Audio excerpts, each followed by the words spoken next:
Alright, it's actually recording this time. I'm learning how this camera works. This is the old one I've had for like 5 years. But today, short project. So I got a new van. Oh, that's bright. I got a new van a while back, obviously. And as a result of that, I have two vans now. They're both actually pretty different from each other. The white one, which I've had for maybe 6 years now, it was actually converted over to a wheelchair van by the original owner, which I bought it from. It's got like 280,000 miles or something on it. But the problem I'm having, the horns on the new one are terrible. If you have the AC on and the radio on and you honk the horn, you can't hear it. Now the old white van, everyone who's ever driven that thing, they hit the horn button and they get startled. And that's what I want. So we're gonna swap these horns over. So here's the white van. This is our donor vehicle. And if you can see here, we've got a couple of old school, you know, nice loud horns. They're mounted right up here in the front on the bumper. By contrast, this is the new van. This is the 2002. And I got to looking under here and I was like, where are the horns? They're way over here. And they're little itty bitty ones that, well, yeah. Also, while we're in here, we're going to be tying up some of these transmission cooler lines that have come loose. That's the plan right now. Quick little swap between the horns. And there's like one, I think it's a 10 millimeter or 7/16 bolt that holds them on. But, yeah, should be pretty quick, I think. Yeah, and these are the stock transmission cooler lines. You can see these little plastic clips right here. These hoses are supposed to attach here with sort of some wiring loom wrap material. There's one on each side here, so I'm just gonna grab some zip ties and we'll get those reattached too. But actually that looks more like a 7/16 than a 10. So let's see here. Yeah, try not to get too much dirt in my eyes. So let's bend these back a little bit.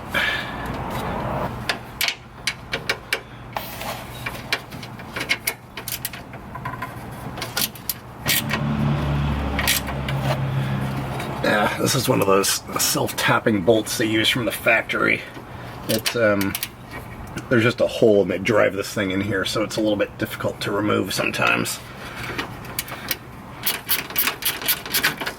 Alright. There we go. Then pop these wires off.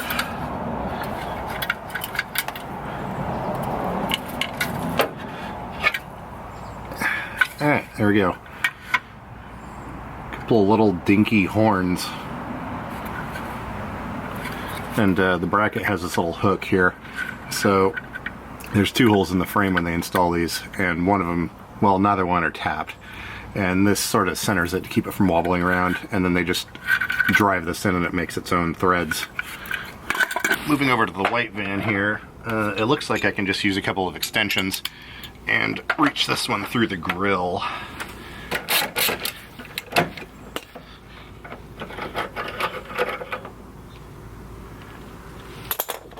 Let's see here, pull the wires off.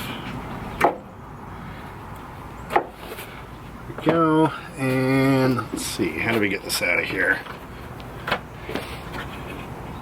Oh, I think we can just fold this flap up. Oh yeah, there we go.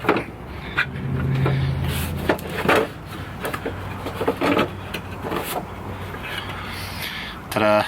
Much larger horns. And a lot more covered in grease. Okay, we're back down here under the green van. So these are the horns that it had. Kind of wimpy. And these are the ones we're putting on here. Compare the difference there. Now it looks like the brackets are a wee bit different. So we're going to swap them between the two brackets here. And that's really easy to do. You just pop these little bolts off right here. Of course, I just left all my tools over there.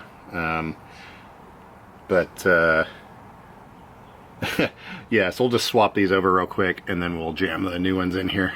These sound like they're full of garbage. Oh yeah, they're full of rocks and dirt. Whatever. We already got them out of here. These definitely are better.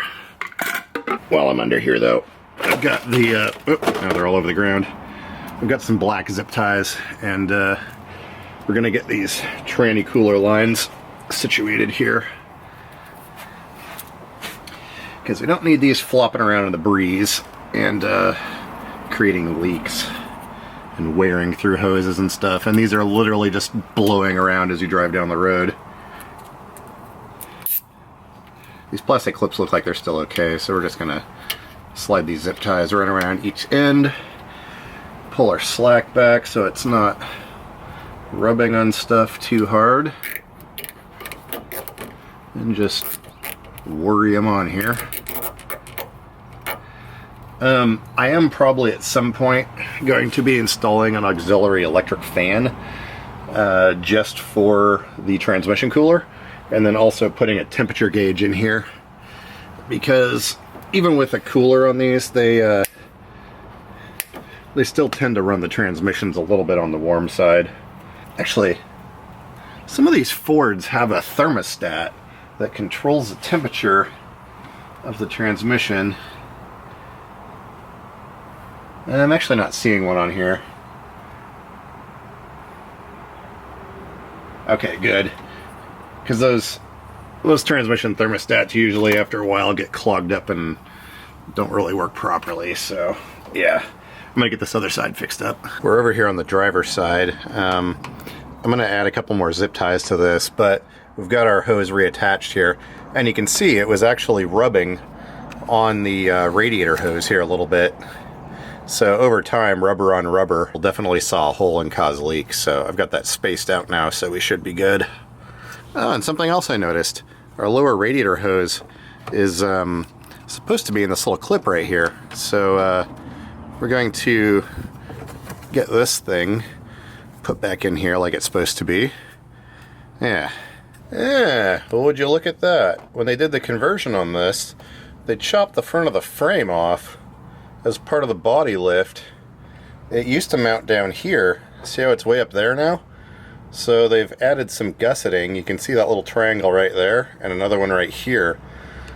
So very interesting that they chopped the front of the frame off and bumped that all up. Huh. Weird. Yeah, this side looks to be the same way too. Interesting.